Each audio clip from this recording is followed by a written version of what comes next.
NT Ramarao విగ్రహం పెట్టడానికి 17,000 కోట్లు ఖర్చు పెడతారట. అలాగే గోదావరి పుష్కరాలు కార్యక్రమానికి 5,000 కోట్లు ఖర్చు పెడతారట. ముష్టి 4,000 కోట్ల రూపాయలు నువ్వు కేటాయిస్తే కొత్తగా ఏర్పడినటువంటి జిల్లా వెలుగొండ ప్రాజెక్టు మీద ఆధారపడింది. ఈ ప్రాంత ప్రజలు మరి వలసపోకుండా నివారించిన అవకాశం ఏర్పడింది. ఎందుకు మీరు కేటాయించలేదు?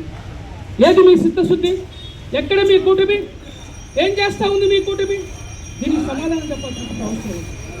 మార్కాపూర్ జిల్లా కోసం ఆ రోజు 65 రోజుల పాటు ఉద్యమం చేశాం. 5 నియోజకవర్గాలు కలిపి జిల్లా ఏర్పాటు చేయమని చెప్పి ఇదే వేదికగా అనేకమైనటువంటి సమావేశాలు పెట్టాం.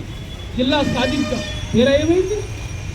మొండెం లేనటువంటి తరలేనటువంటి మొండాన్ని ఇచ్చినట్టుగా ఆ యొక్క దర్శి నియోజకవర్గాన్ని పక్కన పెట్టేసి 4 నియోజకవర్గాలతో జిల్లా ఏర్పాటు చేశాం.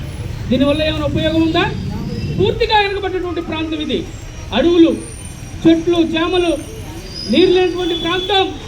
ఈ ప్రాంతం ఏ విధంగా అనిపిస్తుందో ఒకసారి ఆలోచించాల్సిన అవసరం ఉంది. ఇక్కడ ఉన్నటువంటి పాలకులు, కూటమి నేతలు ఎవరు మాట్లాడటంలా నిమ్మకి నీరెత్తినట్లు మరి నోటికి ఫెవికాల్ పూసుకొని ఉంటున్నారు.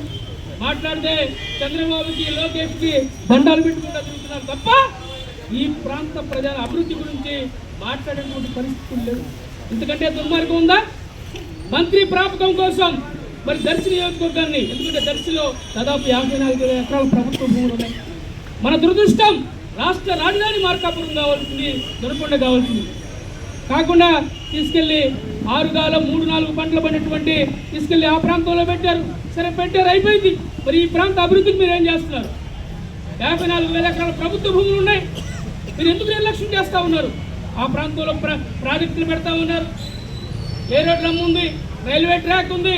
మరి అన్ని వస్తున్నటువంటి ప్రాంతంలో మీరు ప్రాజెక్టులు పెట్టకుండా, అభివృద్ధి చేయకుండా, ఆ నియోజకవర్గాన్ని ఇక్కడ కలపకుండా మీరు చేసినటువంటి అన్యాయం కాదని అడుగుతా ఉన్నారు.